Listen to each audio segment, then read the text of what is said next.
Bienvenue sur DMG TV, les histoires mystiques. Tu es nouveau sur la page, n'oublie pas de t'abonner, de laisser un commentaire, de liker et de partager. Je vais raconter une histoire. Il y a un numéro à l'écran, c'est le plus 237 655 81 90 17. Envoie ton histoire et on va jouer sur Facebook, YouTube et TikTok. On poste plusieurs histoires tous les jours sur YouTube. La chaîne c'est DMG TV. On a aussi une deuxième chaîne YouTube exclusive où on poste tous les 14 heures. La chaîne c'est DMG TV, histoire mystique exclusive.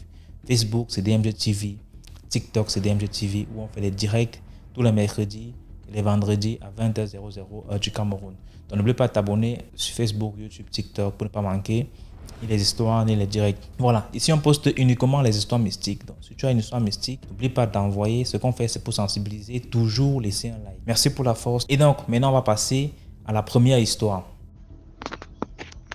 Bonsoir DMG, bonsoir la famille DMG, comment allez-vous? J'espère que vous allez bien. Bon, je viens pour une autre histoire. Cette histoire me concerne. C'est moi-même qui l'ai vécue. Bon, j'avais peut-être 17, 18, voire 20 ans. Je suis allée en boîte avec ma grande sœur. Nous sommes allés en boîte. Nous sommes allés en boîte avec ses copines, tout et tout. Arrivant en boîte, on a dansé, on s'est amusé, tout et tout. Maintenant, vers 4 heures, on était fatigués. On a dit, bon, on va rentrer. C'est comme ça, on décide de rentrer. On était vers lui, les gens qui connaissent lui, à Libreville. Maintenant, en marchant, après on a traversé en face de Jean Ebory. Il y avait souvent des pirogues garées là. Je ne sais pas si ça existe encore. Donc, c'est comme ça. On marche jusqu'à Gabon Expo là. Quand on traverse, on voit d'abord 3 personnes en blanc. Ah, 3 personnes en blanc, on s'est dit c'est des fantômes. Mais après, quand les gens se sont rapprochés, ce n'était pas des fantômes. Ils sont allés vers les pirogues là. Donc, ils se sont dirigés à la plage. Quand ils sont arrivés à la plage, ils ont fait des incantations. Excusez-moi, ils ont fait des incantations. J'ai jamais vu ça, mais j'ai dit oui, ça existe. J'ai dit ça existe. Les monstres que nous voyons à la télé, excusez-moi, j'ai vu ça. Comment le monstre là est sorti de l'eau. Comment le monstre là avait 2 têtes. Et comment le monstre là a demandé. Le monstre a demandé que oui, vous voulez quoi? Le monsieur a dit, nous voulons rencontrer la reine de la côte. Nous étions là étonnés. J'ai dit à ma grande soeur, allons-y. Ma grande soeur dit, non, on va d'abord voir, on va voir ce qui se passe. Donc c'est comme ça que le monstre est retourné dans l'eau. Quand il retourne dans l'eau, la reine de la côte arrive. Une très belle femme. Il n'y a pas de belles femmes comme ça. Il n'y a pas des belles femmes comme ça. Sur terre, là, il n'y a pas. Quand elle sort, elle avait un beau teint noir. Elle était belle. Elle avait des longs cheveux. Le monsieur a parlé avec elle. Oh, c'est les 2 filles là qui veulent la richesse. Vous voulez vraiment la richesse? Oui. Elle a fait sortir 2 chaînettes en or. Parce que ça se voyait en distance que c'était en or. Elle a fait sortir 2 chaînettes en or. Elle a donné les 2 chaînettes. Elle a donné une chaînette à l'autre et ainsi aussi à l'autre. Après, quand elle donne les chaînettes aux filles, elle donne aux 2 filles les chaînettes, elle dit, tout ce que vous allez demander, vous demandez tout ce que vous voulez. Vous aurez tout ce que vous voulez. Demandez seulement et ça va venir. Mais en retour, vous allez me donner 6 coupes à chacune, 6 coupes de sang. DMG, moi j'avais même pissé dans mon pantalon. Excusez-moi, j'ai oublié de dire ça. Quand j'ai vu le monstre, j'ai pissé dans mon pantalon. Oui. Je t'ai dit que j'ai jamais vu ça. Des jeunes filles, des belles femmes. Vous cherchez quoi? C'est comme ça qu'elles ont dit oui, il n'y a pas de problème. Mais après un moment, elle a su que nous étions là. Parce qu'à un moment, elle est restée silencieuse. Elle a regardé vers où nous étions. Quand elle a regardé là-bas, nous sommes cachés au mur. Après, elle est retournée dans l'eau. Nous aussi, on a continué, on a pris notre taxi. Après, arrivé à la maison, le matin, j'ai dit à maman, regarde, maman, on a vu ça, ça, ça. Elle dit, vous avez même eu la chance, les enfants. C'était pas vous du jour. Elle pouvait vous prendre. Elle ne voulait pas seulement vous prendre. Parce qu'il y a des sirènes, il y a des sirènes gentilles, il y a des sirènes qui ne sont pas gentilles. Donc, vous avez vraiment eu la chance. C'est depuis ce jour-là, j'ai dit à ma soeur, moi, prendre encore mon corps. Si je pars en boîte, je reste jusqu'au matin.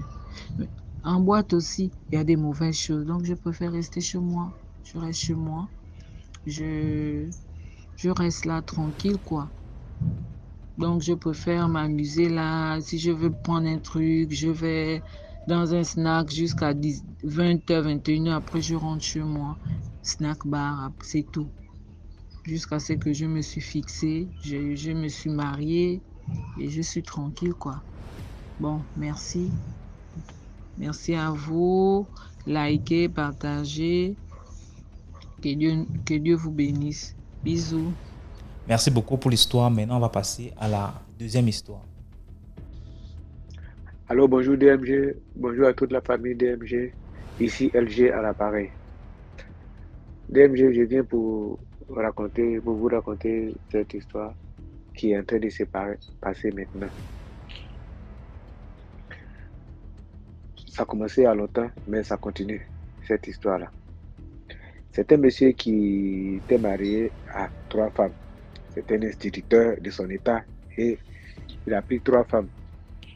Avec ces 3 femmes, il a eu au total 15 enfants. Et à un certain moment, la vie était devenue difficile pour le monsieur. Il n'arrivait plus à prendre soin correctement de toute sa famille, de sa femme et puis de ses 3 femmes et de ses 15 enfants. La première femme, elle a trouvé que ce mariage ne l'arrangeait plus. Donc, elle a décidé de sortir du mariage. Ceci étant, elle a pris ses enfants et elle est partie. Elle est partie au village, dans son village natal. Elle est partie, elle a commencé à faire des petites activités, à travailler au champ, à vendre un peu pour pouvoir mettre ses enfants à l'école, leur donner à manger et faire les autres besoins. Dans la souffrance de la femme, un jour, elle est allée à une rivière, elle est allée confier le destin de ses enfants à la rivière. Elle a demandé à la rivière de protéger ses enfants, de garder ses enfants, de faire de sorte que ses enfants aient au moins le bac. C'est-à-dire s'ils n'ont pas eu de diplôme là. Le dernier des diplômes que ces enfants doivent avoir, ça doit être au moins le bac. Et que tous ces enfants doivent avoir un travail, bon boulot, que ces enfants aient de l'argent. Et que les filles qui vont se marier là, que ces filles-là, elles se marient à de grands types, à des gens qui ont de l'argent, qui vont prendre soin de ces filles et puis de leurs enfants, tout et tout. Et que vraiment, que ces enfants, que ces filles-là réussissent, que ces garçons réussissent. Ceci étant, ce que la femme a dit, après tout ça, là, la femme a demandé qu'est-ce qu'on doit donner en retour. En retour, il doit demander de faire un sacrifice de mouton. Elle dit qu'elle a compris, qu'elle va avoir l'argent, elle va venir faire le sacrifice. Comme c'était difficile pour la dame, excusez-moi, ma tête me fait un peu mal, je suis un peu enrhumé. Comme c'était un peu difficile pour la dame, donc elle n'avait pas eu elle n'a pas eu l'argent pour faire le sacrifice. Et le temps passait. Il y a une des filles de la dame qui s'est mariée, elle s'est mariée à un grand type. Le monsieur avait vraiment de l'argent. Il a mis la fille à l'école, la fille qui avait arrêté ses études pour faute de moyens. Il a mis la fille à l'école, elle a eu son BPC, son bac, il a financé, la go a eu son concours et autres. Un jour, son mari dit que, mais toi-même, là, ton concours, là, on te paye combien? La go dit, elle a 300 et 400 000 francs par mois. Il dit, ok, bon, reste à la maison. Moi, je vais te payer. C'est quoi tu te donnes là? Moi, je vais te donner ça chaque fin de mois. tellement le monsieur aimait la femme et qu'il ne veut pas faire truc. Il y a une aussi qui s'est mariée à un pasteur, en tout cas ça allait chez eux. Il y a une aussi qu'elle a eu son mari, elle a eu un mari qui a beaucoup d'argent aussi. Donc, en tout cas, son mari arrivait à prendre soin de sa femme. Mais avant que tout cela n'arrive, la femme est tombée malade et c'est quand elle était sur le point de mourir qu'elle s'est rappelée que elle avait fait des promesses, qu'elle avait fait des vœux, des promesses et puis fait des vœux qu'elle n'a pas exaucé, qu'elle n'a pas encore respecté. Donc elle a dit à son frère que vraiment, voilà telle chose que j'ai fait. Je devais donner un mouton, je n'ai pas encore eu les moyens pour acheter le mouton, c'est pourquoi je suis en train de mourir. Donc si vous voulez me sauver, allez faire ça pour moi. Maintenant, ils vont réunir la famille, ils vont faire trouver l'argent, prendre le mouton et aller faire le sacrifice. La femme est déjà morte. Elle est déjà morte. Quand elle est décédée, il a enterré son frère, puis il a laissé l'affaire-là comme il a fait cette affaire-là comme ça. Pour lui, c'était déjà fini. La femme est morte, que ça va s'arrêter là. C'est mal connaître les esprits des eaux. C'est mal connaître les génies si je peux m'exprimer ainsi. Au fur et à mesure le temps passe, ses enfants ont commencé à mourir. Elle a eu doctorat. Quand ils ont fait sa soutenance nette, au retour, il y a eu un accident, elle est morte. Il y a celle qui est mariée à un pasteur, elle est tombée malade. Le pasteur, à cause des prières, elle a prié, puis elle a fait 3 ans dans la maladie, elle est morte. Ces garçons aussi, tout le monde a commencé à mourir. Et les gens du village, ils s'y sont réunis, ils disent, mais qu'est-ce qui ne va pas? Pourquoi est-ce que les enfants de la femme là meurent seulement et puis les enfants de ses rivales là ne meurent pas, de sa rivale aussi ne meurent pas? C'est qu'il y a quelque chose. C'est que peut-être que c'est la rivale qui est en train de tuer, qui a tué la femme et en train de tuer ses enfants. Donc, dans nos villages, il y a des gens les villageois sont compliqués. Ils sont comme ça, ils disent ils ont convoqué la dame, que si elle ne dit pas la vérité, ça dit la rivale de la dame. Ils l'ont convoqué, on dit que si elle ne dit pas la vérité, ils vont la mettre dehors. Ils vont la chasser du village. Et c'est dans ça, le frère du monsieur s'est rappelé que sa soeur avait dit qu'elle avait fait des promesses quelque part qu'elle n'a pas pu honorer. Et c'est pourquoi elle est morte. Donc, sûrement, c'est à cause de ça que tous ses enfants sont en train de mourir. Et actuellement, il y a un encore qui est mort, un autre, un garçon, il est instituteur aussi, comme son papa, il vient de mourir tellement là. Ils vont l'enterrer bientôt. Et on dit qu'après lui, ils ont une soeur là-bas, elle a beaucoup d'argent aussi, avec son mari. Après le monsieur qui est mort là, c'est la soeur là, c'est le tour de la soeur. Mais elle là, on dit qu'elle va à l'église. Et la personne qui m'a raconté l'histoire dit que, quand ils vont partir, il dit, est-ce qu'elle va accepter de venir faire le sacrifice pour ne pas que, pour arrêter la mort, ou bien elle va dire qu'elle va à l'église, qu'elle ne va pas faire le sacrifice. Donc actuellement, c'est ce qui est en train de se passer. On ne sait pas aussi si les parents de la dame vont aller faire le sacrifice sans appeler la fille de la dame sous prétexte qu'elle va à l'église, ou bien on ne sait pas. Donc voilà pourquoi j'ai dit que l'affaire continue et que ce n'est pas encore arrêté. Pour la moralité, que chacun tire sa leçon. Je n'ai pas une moralité à donner à proprement dit à cette affaire, mais comme c'est une première fois, en tout cas, désolé si je n'ai pas pu bien raconter comme il le faut, mais soyez indulgents envers moi. Si c'est passer une bonne journée et à un autre jour pour une prochaine histoire. c'est ici que je vais vous laisser. Allez, bye bye. C'était LG. Au revoir. Merci beaucoup pour l'histoire. Maintenant, on va passer à la troisième histoire. Coucou DMJ, vous allez bien. Merci beaucoup encore à vous DMG pour ce que vous faites. Et en tout cas, la famille DMG, likant, partageant, ça va donner encore de la force à DMG TV. DMG, je tenais à raconter une petite histoire aujourd'hui. C'est ma première fois. Une histoire de ma soeur, ma petite soeur. Et il faut suggérer que je suis waro-béninoise. Et ma soeur, elle a un père béninois. Et oui, donc ma mère, elle vit au Bénin. Donc mes frères et sœurs, nous avons la même mère et non le même père. Donc l'histoire de ma soeur se déroule comme ça, où elle allait aux examens, elle allait à l'examen 3 fois au BEPC, ça n'a pas marché.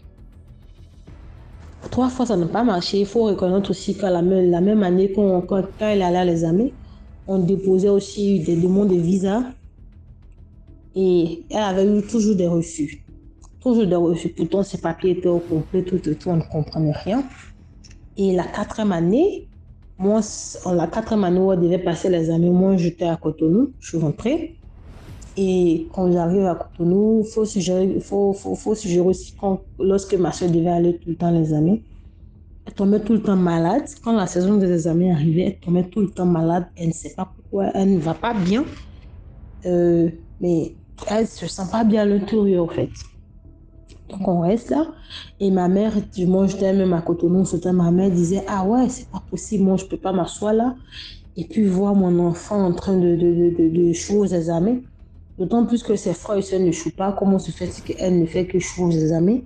Et elle a aussi des refus du visa. C'est pas possible. Donc, ma mère, il a une religion au Bénin qu'on appelle le christianisme céleste. Et ma mère, elle, bon, je ne veux pas dire les christianistes célestes, mais là-bas, on les appelle les chérubins séraphins. Donc, ma mère, elle a dit comme ça un jour, elle disait, ah ouais, elle ne peut pas accepter que son enfant échoue. Donc, elle se lève un jour, elle part voir un visionnaire sur sa paroisse, et le visionnaire lui dit que ton enfant paye pour les erreurs de son père. Il a eu à manquer de respect aux gens, surtout un homme de Dieu. Oui, surtout un homme de Dieu. C'est vrai, l'homme de Dieu n'a pas maudit, mais l'homme de Dieu, il a renié l'homme de Dieu, au fait. Donc, du coup, l'homme de Dieu a pleuré. Donc, du coup, c'est ce qui pèse aujourd'hui sur sa fille. Donc, ma mère, pour avoir encore la confirmation, elle va encore sur 2 autres paroisses pour encore faire des visions, et c'est pareil qui sort. Et ma maman, elle a pris rendez-vous. Ils ont dit, on lui a dit les travaux qu'elle devait faire tout. Je crois que c'était un mercredi. Elle devait aller faire les travaux à ma soeur. On devait partir faire les bains de purification à ma soeur. Et faut aussi suggérer que 2 semaines avant, elle se sentait pas bien.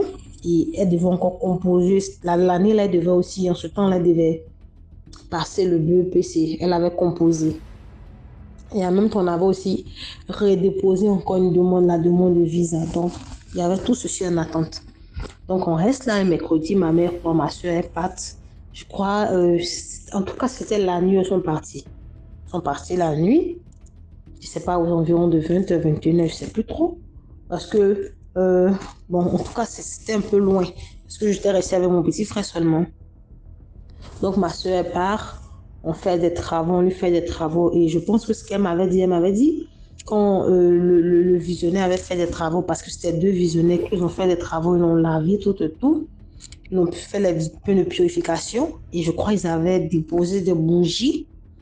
Et ils ont dit à mon beau-père bon, oui, je vais dire ça à mon beau-père. Oui, le mari a... Non, bon, en tout cas, un beau-père comme ça. Donc, de rouler sur la voiture, sur les bougies, mais de ne pas regarder derrière. Qu'aucun d'eux ne regarde derrière en allant. Quand ils prennent la route, qu'ils ne regardent pas derrière. Parce que tout ce qui est mauvais est resté derrière. Donc, c'est comme ça, ils sont rentrés. Ils ont fait les travaux. Je crois ma soeur, le lendemain, quand c'est arrivé, quand je lui ai demandé, elle m'a dit, ah ouais, grande soeur, j'ai bien dormi. Comme je n'ai jamais dormi de toute ma vie. Je lui ai dit, ok, si tu vas bien, excusez-moi, Dieu merci. Et je crois aux environs de 15 heures, nous sommes là, il y a le consulat qui nous appelle. C'est-à-dire le lendemain de son bain, il y a le consulat qui nous appelle. Il commence à se plaindre pour dire ah ouais, depuis là, vous envoyez vos papiers quand? Ma maman elle reste là, c'est comme elle est étonnée, elle dit mais attends, c'est pas comme si vous nous avez appelé plusieurs fois et qu'on n'a pas décroché. C'est comme si les gars nous avaient appelé, mais qu'on ne décrochait pas. Donc c'est comme ça. À un moment, elle prend ma soeur, elles vont au consulat, elles vont faire ce qu'il y a à faire. Et Dieu faisant grâce, le dimanche, parce que faut reconnaître aussi qu'au Bénin, les résultats des examens ne sont pas comme ceux d'Abidjan. Je ne sais pas si c'est bon, ceux de la Côte d'Ivoire, je ne sais pas si c'est dans d'autres pays, mais au Bénin, il faut passer les examens. Quand les résultats sortent, c'est là que tu dois aller faire le sport, je crois. Donc, le dimanche, les résultats devaient sortir. Dieu faisant grâce, ma soeur a vu le BEPC encore. Et ma maman, elle va rendre grâce à Dieu. Parce que si elle ne s'était pas levée, elle était assise et qu'elle attendait, peut-être que son enfant serait encore à la même place. Et la morale de l'histoire, c'est surtout à nos parents. C'est vrai, nous les enfants, nous faisons des erreurs, mais surtout à nos parents. Aujourd'hui, qu'ils fassent vraiment attention à ce qu'ils disent et à ce qu'ils font. Parce qu'aujourd'hui, aucun enfant ne doit payer, surtout pour les erreurs de ses parents. Il y a surtout aucun enfant ne doit payer pour les erreurs de ses parents. Donc, surtout à nos parents, qu'ils fassent vraiment attention à ce qu'ils font, à ce qu'ils disent et à quelle patte, en tout cas, tout ce qu'ils font. Parce que il y a des enfants, et même la Bible même nous le dit, c'est jusqu'à la 4e génération. Le péché du père ou de la mère, l'enfant, c'est-à-dire la malédiction s'étend jusqu'à la 4e génération. Donc, c'est un peu ça. Merci beaucoup, likez, partagez. Merci beaucoup pour l'histoire. Maintenant, on va passer à la 4e histoire. Bonsoir la communauté. Bonsoir DMG. Voilà, je viens vous raconter une histoire. Comme je disais la dernière fois, ça fait 1 an que j'écoute plein d'histoires. Et je me rends compte que finalement, nous tous nous vivons presque les mêmes choses. Forcément, il y a toujours quelqu'un qui a vécu une histoire que peut-être tu as négligée ou que tu as pris à cœur. Mais moi, cette histoire-là, je l'ai vraiment pris à cœur et puis ça a été un grand témoignage dans ma vie. Je ne vais jamais oublier ça. Je vais toujours raconter ça aux gens qui sont intimes avec moi pour faire comprendre aux gens que la sorcellerie existe partout, dans tous les milieux. Voilà, j'étais très jeune parce qu'aujourd'hui j'ai 45 ans. J'étais très jeune, j'avais 20 ans. Et à 20 ans, on se tape des amis au lycée. Et puis voilà quoi. Donc j'avais rencontré un homme. Et cet homme-là, lui et moi aujourd'hui, on s'est mariés. Nous avons fait 5 enfants et nous vivons ensemble jusqu'à présent. Maintenant, notre histoire commence comment? Je le croise au lycée là-bas. C'était un gars, il aimait trop les nanas. Il aimait trop les femmes, il aimait trop les copines. Vraiment comme je vous explique là. Maintenant, qu'est-ce qui se passe? Il vient me draguer. Donc moi, je l'observe et tout. Je remarque qu'il avait les copines parce que dans toutes les classes, en 6e, 5e, je ne sais pas. Mais j'étais là zen, je le regardais seulement. Après, on s'est mis ensemble. Quand on s'est mis ensemble, la plupart de ses amis qui étaient avec lui ont constaté qu'il avait disparu. Il avait disparu, il n'est parti plus chez elle. Parce que moi, j'avais su le calmer. J'avais tout de suite compris sa bêtise. Je l'avais calmé tranquille. Maintenant, Les copines ont commencé à le chercher de gauche à droite. Mais tu es où, tu es où, tu es où? Lui-même seul, hein, lui-même seul, il est parti plaquer les go là.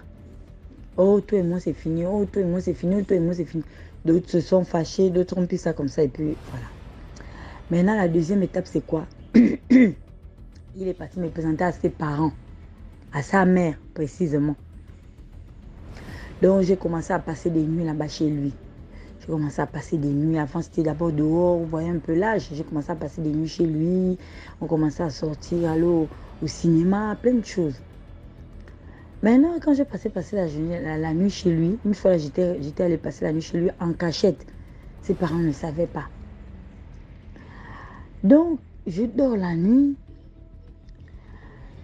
Profondément, hein, je fais un songe où je vois un gros python qui rentre par la porte de notre chambre pour venir se mettre sur le lit sur lequel je dormais avec mon petit ami.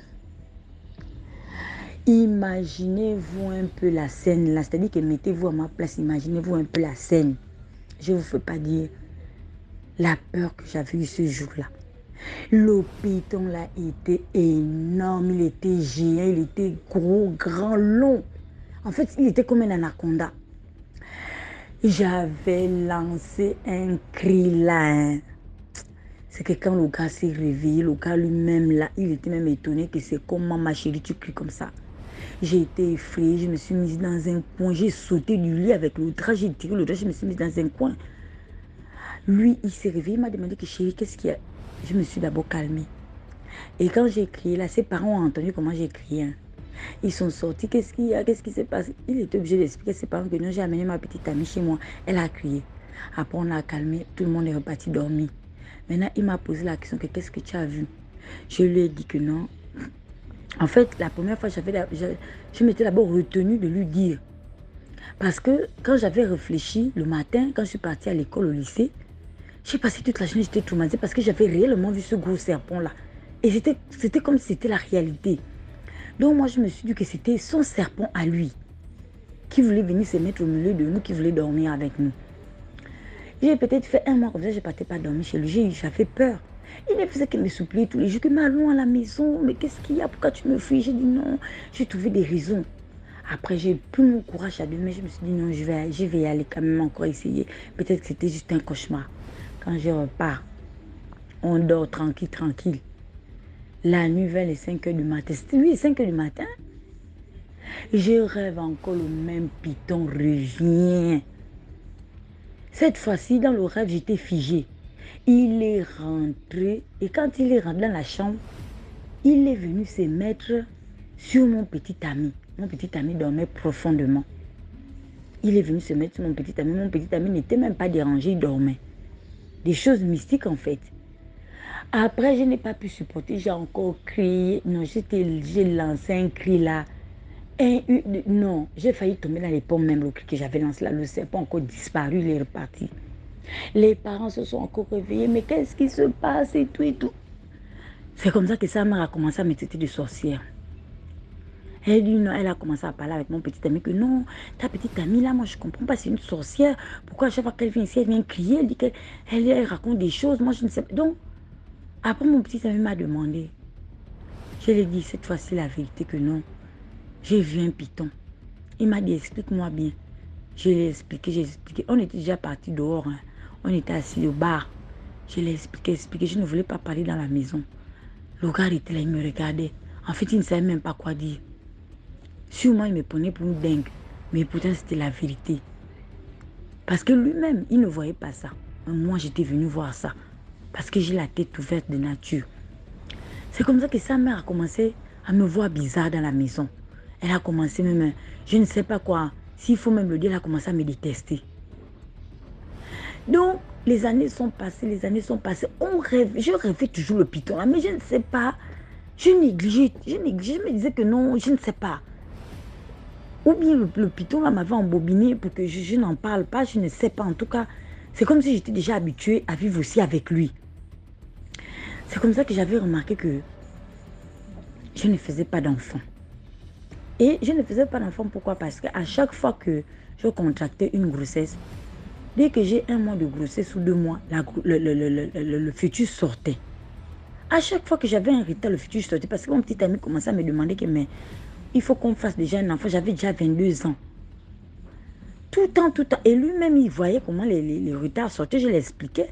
À un moment donné, il pensait que j'avortais, que je ne l'aimais pas, que je ne voulais pas faire d'enfant. Je lui ai dit que non, ce n'est pas de ma faute. Je ne comprends pas pourquoi, dès que j'ai 1 mois, 2 mois, le retard sort. C'est comme ça que, quand j'ai vu ça, j'ai expliqué ça à une amie, une cousine. La cousine m'a dit que non, il faut qu'on parte à l'église. J'ai dit, bon, comme tu me demandes d'aller à l'église, elle m'a dit que non, je peux dans une église, là, je vais t'accompagner, je vais t'amener là-bas. Il y a une veillée de prière, on va l'assister. J'ai dit, il n'y a pas de souci, on y va. On est parti. Donc, quand j'arrive là-bas à la veille de prière, je n'avais pas amené mon petit ami parce que je le soupçonnais même. Je le soupçonnais. Parce que quand je partais chez eux, c'était une famille aisée. C'était une famille aisée, ils étaient riches, vraiment, ils avaient beaucoup d'argent, ils étaient bien, ils avaient des voitures chez eux, vraiment une famille aisée, comme je vous explique. Et lui ne manquait jamais d'argent, malgré qu'il ne travaillait pas, il me gâtait, il m'offrait des cadeaux, des gros cadeaux qu'un enfant de son âge ne pouvait pas offrir à une fille. Donc moi, je le soupçonnais. Je me suis même dit que peut-être qu'il avait un portefeuille magique ou quelque chose comme ça, je ne sais pas. C'est comme ça qu'on est parti à l'église. Dès que je suis rentrée à l'église, le pasteur est en train de prêcher la parole. Dès que je suis rentrée, il m'a vu. Il s'est arrêté. Donc, il avait déjà vu ce qui se passait. Je suis allée m'asseoir au coin.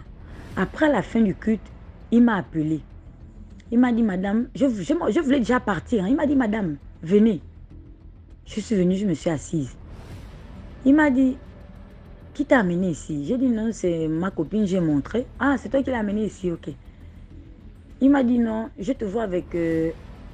on t'a placé un piège sur le ventre. Le piège là, c'est quoi? Il m'a dit que non, c'est un python qui mange tes enfants. Je ne croyais pas. Je me suis dit que non, les pasteurs là, parfois ils racontent des histoires ou tout. Je ne sais pas, est-ce qu'il faut le croire? Il était sérieux. Il m'a dit que non, on t'a placé un piège sur le ventre. Tu as un endroit où il ne faut pas que tu sois. Et tu es en train de subir quelque chose qui ne t'était pas destiné. Je lui ai dit, comment ça? Il me dit, non, tu vas souvent dormir dans une maison. La maison là, dans laquelle tu vas dormir, là, ils ont un python, là-bas, ils ont un serpent, là-bas. C'est le serpent là qui les donne l'argent, qui les fait ceci. J'ai commencé à comprendre que le pasteur ne mentait pas parce que je rêvais souvent le python là. Et puis, j'avais constaté qu'à chaque fois que j'avais un retard, le retard là venait à sortir après 2 mois. Sérieusement, hein, je faisais bien l'échographie, je vois bien, je suis en train de... Le retard sort. Le monsieur me dit non, que c'est le python là qui mange, qui vient sucer le sang de tes enfants. C'est lui qui mange tes enfants. Après, il m'a dit on va prier pour toi. Il a appelé tous les autres pasteurs qui étaient dans la salle. Ils ont prié pour moi, ils ont prié. Ils m'ont fait une délivrance vraiment. Je ne sais pas comment vous expliquer. C'est moi-même, j'étais étonnée. J'étais assise sur la chaise. Ils ont mis les mains sur moi, ils m'ont mis l'huile d'onction. Ils m'ont presque déshabillé, ils m'ont foutu l'huile d'onction autour des reins. Ils m'ont dit que c'est fini. Ce qu'on a fait là, le python ne pourra plus rien faire. Et quand je repars à la maison, je redors avec mon type là, tranquille. Je rencontre encore une autre grossesse. Après la grossesse là, ce n'est plus sorti. La grossesse est restée dans le ventre. C'est comme ça maintenant qu'une fois je dors la nuit. Je dors la nuit. Je me lève, je fais un songe où la mère de mon mari est venue me menacer dans le rêve. Elle a commencé à me poser la question tranquillement, doucement que comment tu as fait? Elle me regardait, je l'ai regardée. Après je lui ai posé la question mais qu'est-ce que tu veux savoir? Qu'est-ce qu'il y a? Elle me dit non, comment tu as fait pour tomber enceinte? Pour que ta grossesse arrive jusqu'à 4 mois. Parce qu'avant, ça sortait. Je lui ai dit que je ne sais pas, moi. Après, je lui ai dit que non, en fait, je suis allée à l'église. Je l'ai expliqué ça dans le songe, que je suis allée à l'église. Après, elle m'a dit, ok, donc c'est à l'église que tu es partie. J'ai dit, oui, c'est à l'église que je suis partie me protéger. Et puis, parce que je perdais les enfants, toi-même, tu sais, je ne te l'ai pas caché. Je faisais des fausses couches, en fait. Elle m'a dit, ok, d'accord, j'ai compris. C'est comme ça que quand je me réveille, c'est un songe que je fais. Donc, en fait, je ne comprenais pas que c'était elle qui faisait ça. C'était elle qui faisait ça. Donc, je suis partie accoucher. Quand je vais accoucher, 9 mois sont, je suis arrivée à terme. Je vais accoucher. Quand je vais accoucher là, l'enfant a failli mourir. Jusqu'à j'avais des pompes pour accoucher. Elle voulait même venir prendre l'enfant. Mais tout s'est bien passé. Vraiment, les médecins sont sortis. On ne comprenait pas. Les gens sont rentrés en prière. J'ai accouché. Mais on a pris l'enfant, on a mis l'enfant dans la...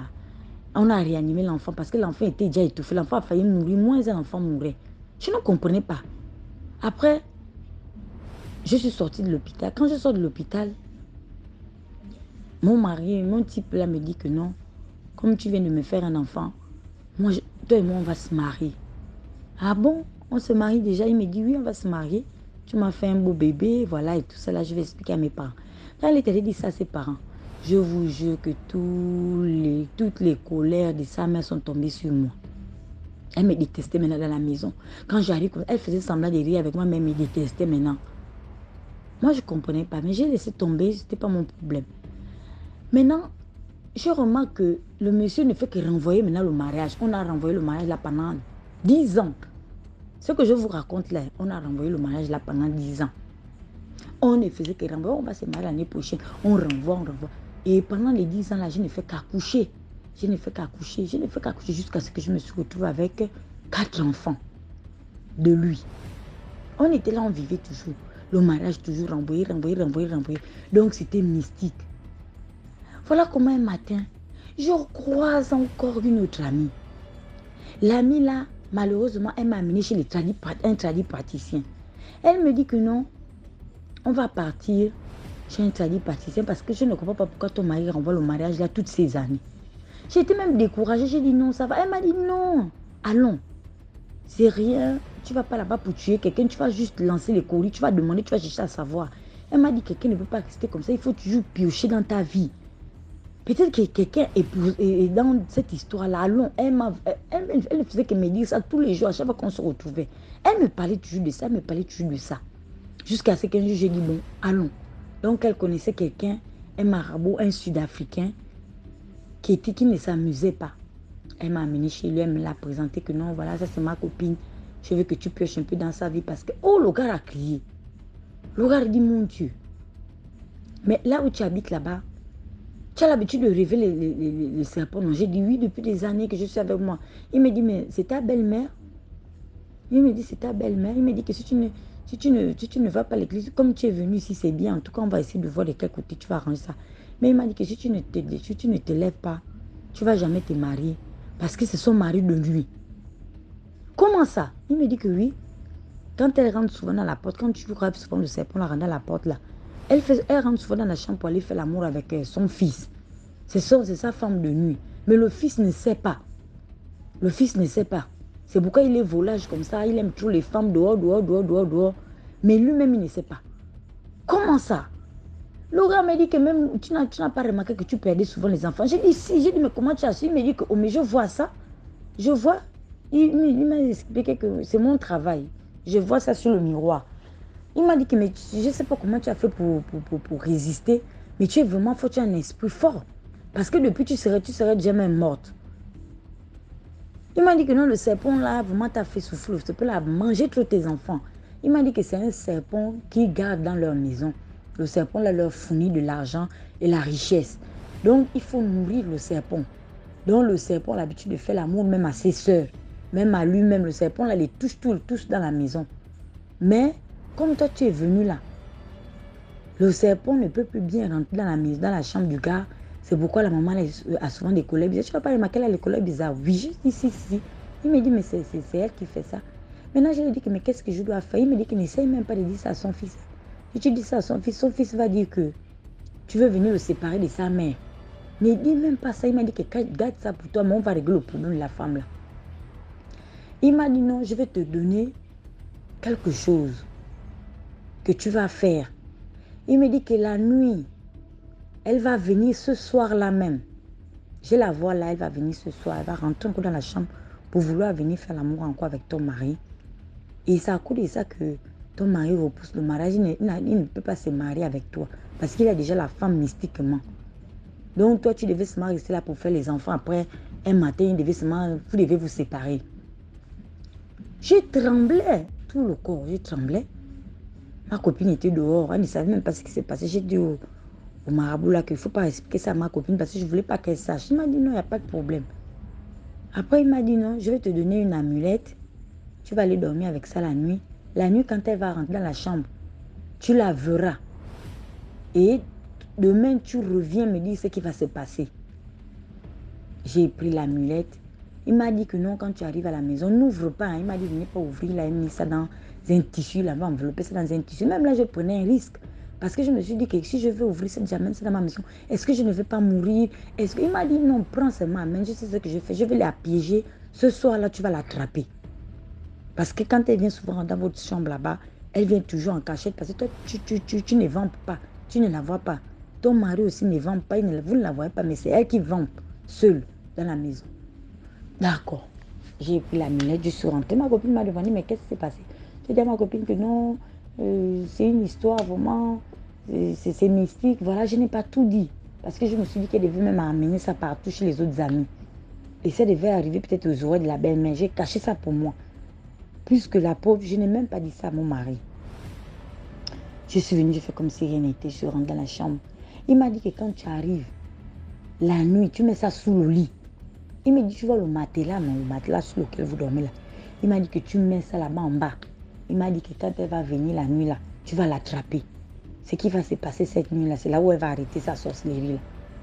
Je suis venue, j'ai guetté mon mari. Quand mon mari est allé à la douche, j'ai pris la minute en question, j'ai mis ça sous le lit, comme il m'a dit. Il m'a dit qu'il ne met pas ça de son côté, mets ça de ton côté, sous ton thé de riz, là où tu poses la tête. Tu mets ça là-bas. D'accord. J'ai déposé ça là. Après, en même temps, quand je suis venue, j'ai encore fait ma prière. Toujours dans la prière, je dis, Seigneur, tu as dit, aide-toi, le ciel t'aidera. Je dis, regarde comment je suis obligée d'aller chez l'interdit pâtissier. Je ne sais même pas que fait-il faire. Tout ça pour chercher la vie. Seigneur, vraiment protège-moi. Mais regarde ce que j'ai amené là. Que ta volonté soit faite. J'ai dormi. Quand je dors, sincèrement, je me suis endormie. Quand je me suis endormie, je me suis levée, je me suis retrouvée dans une forêt. Je me suis retrouvée dans une forêt dense, une forêt équatoriale, où je ne sais pas comment j'ai apparu dans la forêt. Mais j'ai constaté qu'il y avait une femme qui me poursuivait. La femme là était habillée en noir, elle avait le voile jusqu'à la tête. Je ne voyais pas son visage, mais elle était en train de me poursuivre avec une sagaie. Elle me poursuit. Donc, quand je suis arrivée dans la forêt, qu'est-ce que j'ai fait? Je n'ai pas cherché à comprendre. Je me suis mise à courir. Donc, j'étais en train de fuir la dame. Je courais. Je ne faisais que courir. Je vous jure que la forêt était dense. Il fallait vraiment écarter de l'herbe pour fuir, pour courir. Je m'inquiétais même des serpents. Je ne sais même pas où j'étais. Je me suis dit, Seigneur, je n'ai même pas une boussole. Je ne sais même pas dans quelle forêt je me trouve. Mais tout ce que je sais, c'est que j'étais en train de courir. Je fuyais la dame. Après, quand je courais, j'ai peut-être couru pendant 2 heures. J'étais essoufflée, fatiguée. Je me suis arrêtée. En fait, c'était fait à dessein. Je me suis arrêtée. Je me suis accroupie. J'ai failli même m'allonger par terre. Après, j'ai vu, elle est arrivée, elle m'a rattrapée. Quand elle est venue, un esprit m'a dit, lève-toi. Va l'arracher le voile. Et quand tu la verras, elle ne va plus jamais faire ce qu'elle fait là. Donc, elle a voulu me lancer la sagaie. Quand elle m'a vu que je me suis levée, elle a constaté que je n'ai plus fui. Donc, d'après elle, elle se disait que je la fouillais toujours. Voilà, donc je me suis arrêtée. Je lui ai demandé, je lui ai posé la question que qui es-tu? Pourquoi tu me poursuis depuis? Je ne sais pas, tu me poursuis pourquoi? Je te dois quelque chose. Elle me dit maintenant, en fait, elle ne m'a pas d'abord répondu. Elle était aussi essoufflée, elle me regardait, elle respirait vraiment, elle était énervée. Elle avait une haine envers moi. Où elle s'est mise pour me lancer la sagaie. Quand elle a lancé la sagaie, je me suis accroupie. La sagaie est passée, c'est allée s'accrocher sur l'arbre. Donc elle n'avait plus de sagaie. Maintenant, moi, j'ai tiré la sagaie. Je me suis positionnée aussi pour lui rendre maintenant ça comme un retour à l'envoyé. Je lui ai dit que si tu bouges, je t'enfonce la sagaie là. Parce que toi, tu m'as raté, mais moi, je ne vais pas te rater. Donc, elle est restée debout. Après, j'ai pris la sagaie. J'ai attrapé la sagaie par le bout. Je suis partie, j'ai tiré son voile. J'ai tiré son voile, je regarde comme ça. C'est ma belle-mère. Je n'arrivais pas à croire. Je lui ai dit que c'est toi qui me poursuis depuis là. Elle s'est maintenant mise à pleurer. Elle me dit, tu es venu m'arracher mon mari. J'ai dit, mais pourquoi tu me poursuis depuis? Elle m'a répondu. Elle me dit que non, il y a des années, tu me voles mon mari. J'ai dit que ton mari, c'est qui? J'ai dit que mais tu es ma belle-mère, je ne peux pas voler ton mari. Moi, je ne sors pas avec mon beau-père. Elle me dit non, je ne parle pas de lui. Je parle de mon fils. Tu ne sais pas que c'est mon mari. Tu es venu m'arracher mon mari depuis là, je n'arrive plus à bien rentrer dans la chambre, à faire ce que je faisais avant. Tu me gênes, tu me déranges. J'étais étonnée, hébétée. J'ai dit quoi? Mais je n'arrivais pas à croire ce que mes oreilles entendaient. J'ai dit quoi? Mon mari qui est ton fils, c'est ton mari? Elle me dit oui, c'est mon mari. Avant j'étais à l'aise. C'est pourquoi il ne durait pas avec les femmes. Il faisait quand il sort une femme, il se sépare. C'était moi qui faisais tout ça. Et quand je rentrais dans sa chambre, je venais faire l'amour avec lui. Lui, il ne sait pas. Donc depuis que tu es arrivé, je me suis dit que tu allais partir comme les autres, mais tu es resté. Tu as fait les enfants. Et j'ai mangé tes enfants, j'ai mangé tes enfants. Malgré ça, tu t'es pas découragé, tu es resté. Jusqu'à présent. Et tu es parti, tu as pu faire même les enfants. Je t'avais bloqué pour que tu ne fasses pas les enfants, pour que tu te décourages, pour que tu te sépares de lui. Mais tu as tout fait, tu es parti mettre des barrières jusqu'à tu as fait les enfants. Mais elle a vidé son cœur, elle a vidé son cœur. Moi, j'étais là debout comme ça avec la sagaie. J'ai été étonnée, découragée. Je ne sais même pas quel mot vous dire. Venant de ma belle-mère, celle avec qui je parlais tous les jours, tous les matins, on se croisait à la cuisine. Tous les matins, tous les midis, je montais dans sa voiture, elle m'accompagnait, me déposait à l'école, parfois elle venait me chercher au lycée. Elle m'accompagnait faire des courses, on partait faire les courses ensemble et tout. Je me dis que mon Dieu, donc c'est toi qui faisais tout ça. Non, c'est toi qui retarde même mon mariage. Elle m'a dit oui, tu veux te marier avec lui, pourquoi? Tu ne dois pas te marier avec lui. Je lui ai dit que mais c'est fini là. Lui et moi on va bientôt se marier. Je lui ai dit que ça y est, je t'ai vu, j'ai déjà découvert ton secret.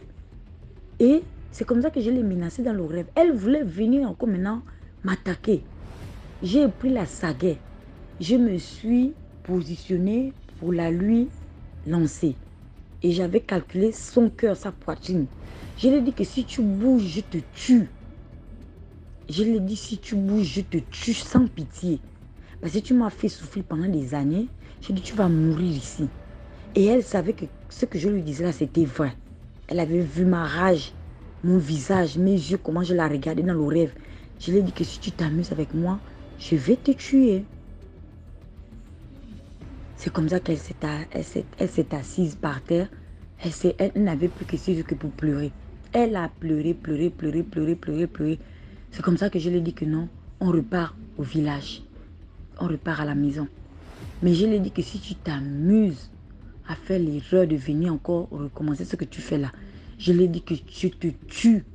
Je vais te tuer. Est-ce que tu as compris? Elle a caissé de la tête. Elle a dit oui, j'ai compris. Mais elle ne faisait que pleurer parce qu'elle avait compris qu'elle avait raté son coup. Qu'elle ne pouvait plus, que je l'avais découvert. Elle m'avait fait ça pendant des années. Elle m'avait fait ça pendant des années. C'est comme ça que quand je sors du rêve, quand on se sépare dans la forêt, je retrouve maintenant le chemin pour repartir à la maison.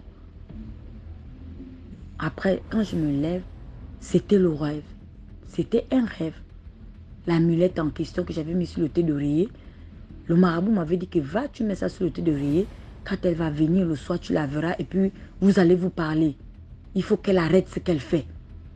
Et ça s'était passé comme le marabout m'avait dit. C'est comme ça que le matin, je me suis levée. Je regarde le téléphone, la montre, je vois, il est 5 heures. Mon mari dormait vraiment à point fermé. Après, j'ai d'abord attendu qu'il se lève. Quand il s'est levé, il a pris sa douche et il est sorti. Je suis restée derrière, j'ai enlevé l'amulette en question. J'ai remis ça dans le sac, j'ai ramené ça chez le marabout. Parce que le marabout m'a dit que tout ce que tu verras la nuit, tu me ramènes ça le matin vers les 10h, 11h ou au plus tard à midi 15h. Donc j'ai fait textuellement ce qu'il m'a dit. Quand je suis repartie, il a récupéré son amulette. Il m'a dit que tu n'as pas ouvert. J'ai dit non, je n'ai pas ouvert. Il m'a dit d'accord. Il a récupéré son amulette, il a rangé ça. Après, il m'a dit, dis-moi ce que tu as vu. Je l'ai expliqué. Il m'a dit que voilà, c'est ce qui se passait depuis des années. C'est elle qui te bloque le mariage, c'est elle qui fait tout. Il m'a dit que maintenant que tu l'as vu, que tu l'as menacé de la tuer, parce que même là, tu as été gentil dans le rêve. Si c'était d'autres personnes, elle serait morte. Il m'a dit que mais tu l'as donné une chance de se réconcilier avec ton mari et toi. Tu es vraiment une fille gentille. Il m'a dit que maintenant, tu verras comment tu vas te marier avec ton mari. Mais c'est notre secret, ne dis jamais ça à ton mari. Je lui ai dit, il n'y a pas de souci, je vais garder ce secret. Donc jusqu'à présent, là, je n'ai jamais raconté ça à mon mari, ce qui s'est passé. Sauf que ma belle-mère, elle est décédée. Ça fait 3 ans qu'elle est partie. C'était notre secret à nous, même elle connaît où elle et moi on s'était retrouvés.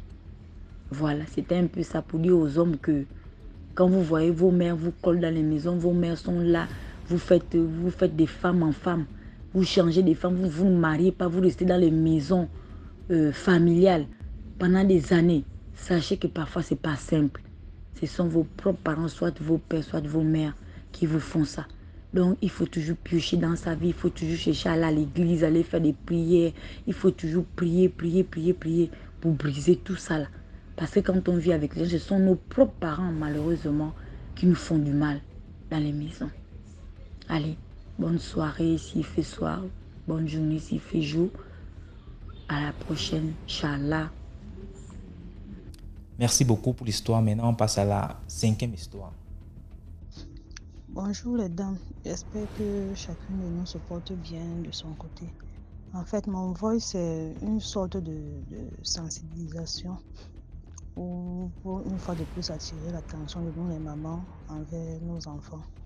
Parce que la scène que j'ai vécue dans mon école il y a depuis 2 jours aujourd'hui, si je n'étais pas présente, j'allais dire que peut-être ce sont des mensonges ou que, comme d'habitude, sont les choses de Facebook, comme on qualifie souvent les choses de Facebook là.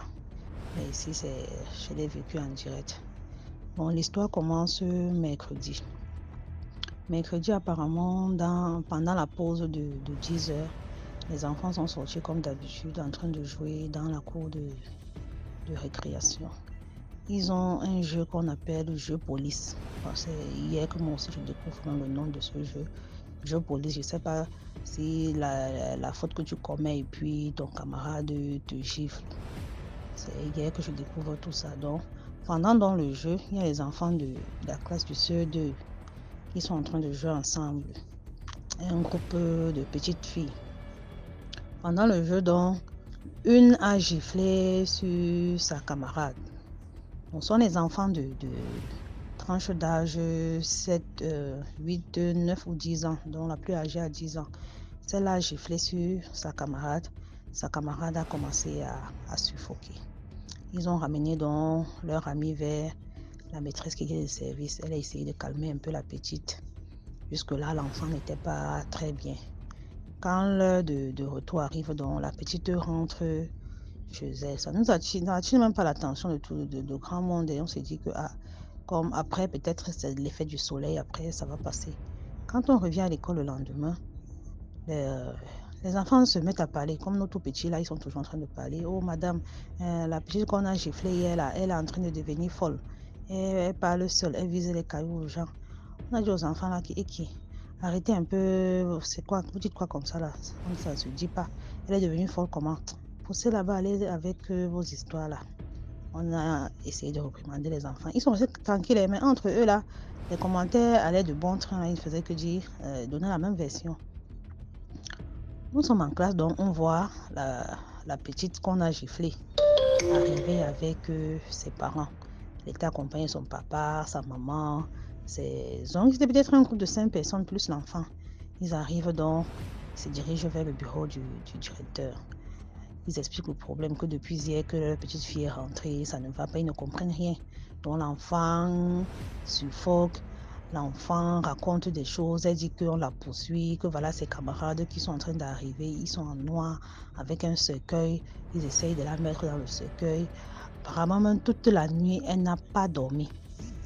Les parents ont dû l'amener chez un prêtre ou un pasteur qui a essayé de prier sur elle et lui donner une huile qu'ils ont frotté sur l'enfant. C'est là qu'elle trouvait un peu de sommeil, mais à chaque moment, elle sursautait toujours. Donc, elle a raconté la version là donc aux parents. Et pendant que les parents arrivaient à l'école là, elle avait déjà quand même cité le nom de tous ses camarades qu'elle voyait dans la nuit là. Dès qu'ils traversent le portail de l'école, la petite n'arrive plus à parler. Elle est muette. Subitement, elle devient muette. On pose la question, elle pointe seulement du doigt à ses camarades. On l'amène en classe. Qui t'a fait ça? Elle pointe le doigt sur la place d'une petite. Une petite là, oui. Celle qui l'a giflée. On appelle donc la petite au bureau du directeur. Le directeur a voulu un peu commencer par intimider l'enfant par la violence. On a dit non, ce genre de cas-ci là, il faut aller doucement. On prend donc la petite, elle est à genoux. On lui demande qu'est-ce qui s'est passé. Elle ne veut pas parler. Qu'est-ce qui s'est passé? Un peu comme le directeur était un peu violent, on a une autre directrice est venue. Elle est allée plutôt dans le calme. On a appelé, on a pris le numéro, appelé la maman de la petite qu'on accuse. La maman est venue, c'est elle qui essaye donc de parler à son enfant. Qu'est-ce que tu as fait à la petite-ci? Quand l'enfant a commencé à parler, elle dit qu'elle a giflé sa camarade avec... Non, c'est la petite même qu'on a giflé qui a dit à ses parents avant qu'on l'a giflé avec une bague. La bague est où? C'est moi seul qui vois la bague.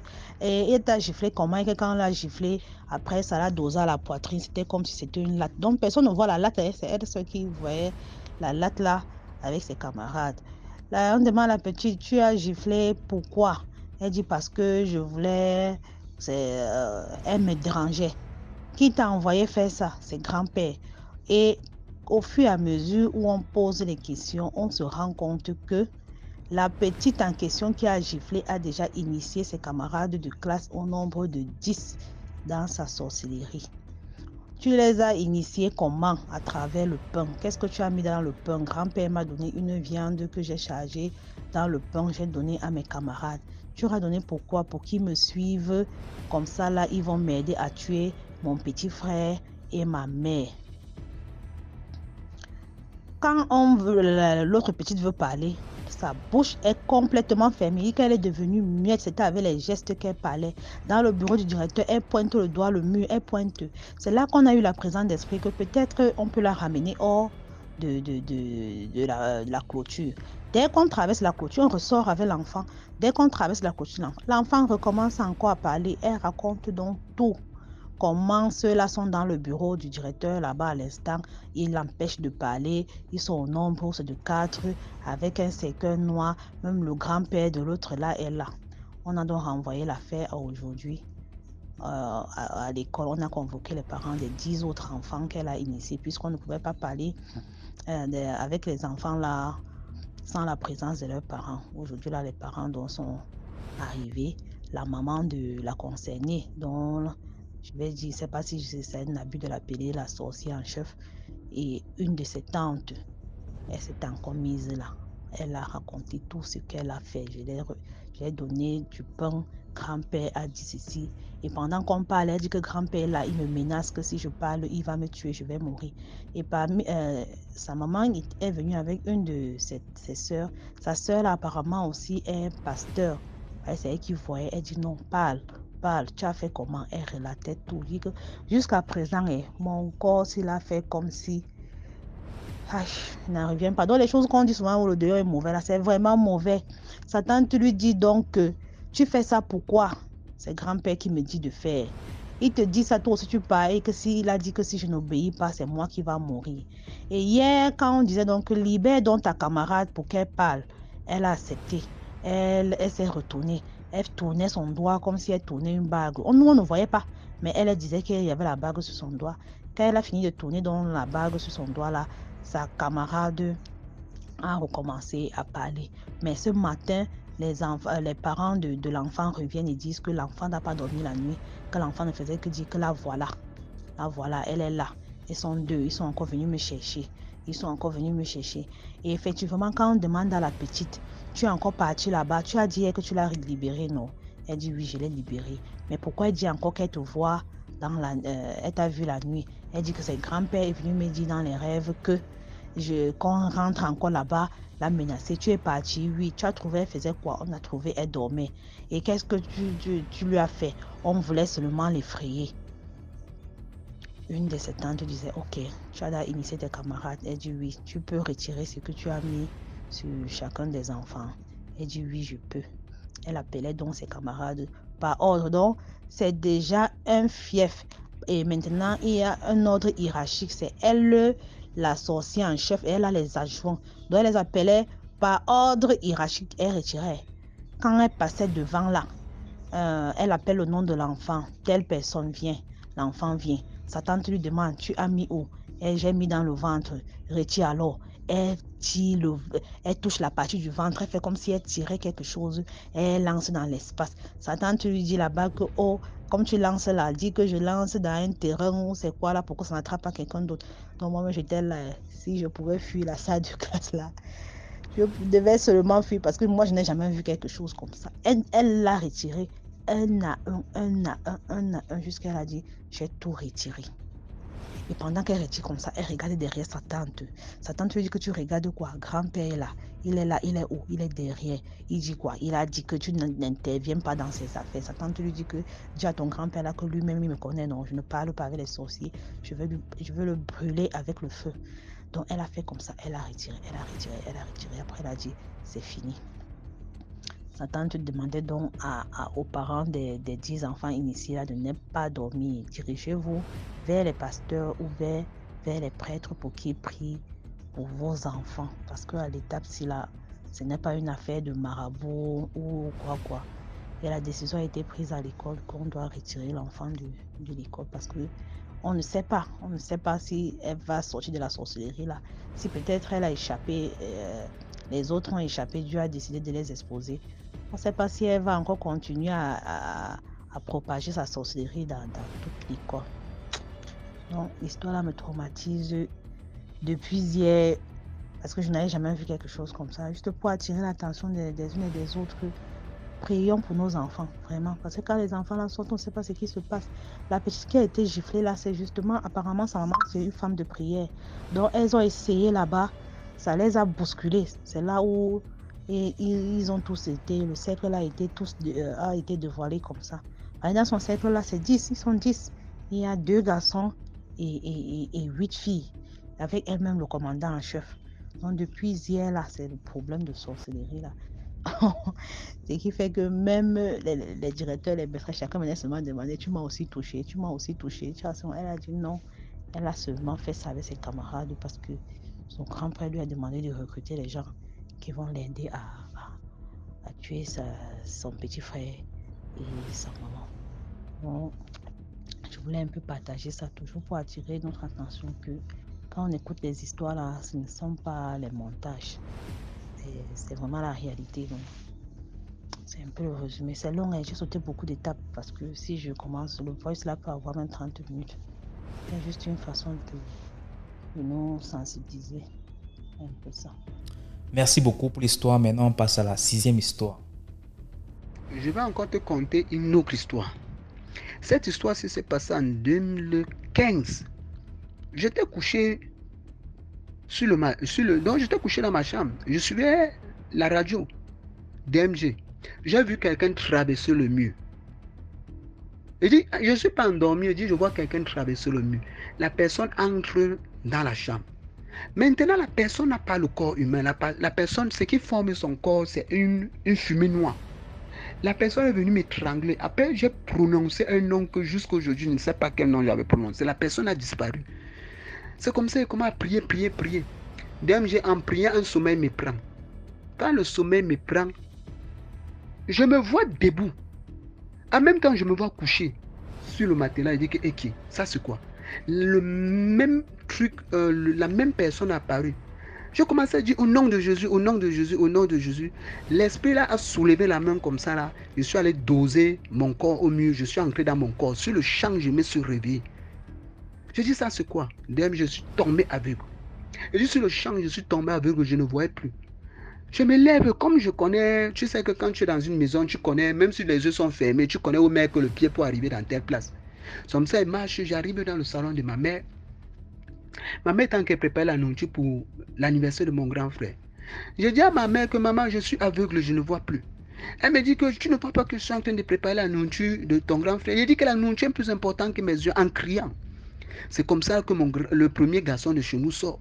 Il dit, tu cries, pourquoi comme ça là? Il dit que grand, je suis aveugle. Il dit que c'est à cause de ça que tu cries. Mais, j'ai dit que ça c'est quoi? J'ai repris mes pieds. J'ai tapé le mur comme ça, là, marchant, jusqu'à aller entrer dans la chambre. J'ai fermé la porte. Je me suis mis en genoux, j'ai mis les mains sur mes yeux. DMG. La prière que je te dis que je fais souvent, là, que Dieu écoute ma prière. C'est comme ça que mes yeux s'ouvrent. Je commence à voir, mais je ne pouvais plus regarder la lumière. Puisque quand je regardais la lumière, ça frappait mon cerveau, j'avais mal au nez. Mais avec le temps, mes yeux se sont ouverts. C'est comme ça qu'un sorcier de mon quartier vient me voir. Il me dit, tu as la chance que tu sais prier. Sinon, on t'aurait tué depuis. Donc le pluriel, ça veut dire qu'ils sont nombreux depuis des années pour me tuer. Donc voilà encore une autre histoire. Donc je vais t'envoyer plusieurs histoires. De temps en temps, quand tu vas publier dans ta page, tu sélectionnes, tu mets, parce que j'ai trop des histoires. Tu sélectionnes, tu mets. La prochaine fois, je vais te conter l'histoire de la maison que ma mère a construite. Donc, c'est juste pour dire aux gens que ne blaguez pas avec la prière. La prière a une très, très, très grande puissance. Quel qu'en soit où tu te trouves, quelle qu'en soit la situation où tu te trouves, prie. Si tu pries avec sincérité, je t'assure, Jésus-Christ est fidèle de te venir en aide. Donc voilà encore une autre histoire comme ça là. Voilà, c'était tout pour aujourd'hui. J'espère que vous avez aimé la vidéo d'aujourd'hui. Commentez, likez, partagez et surtout donnez de la force.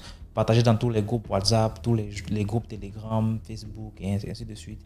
On se reprend demain à 12h00 pour 6 autres histoires mystiques. Ciao, bye bye, portez-vous bien.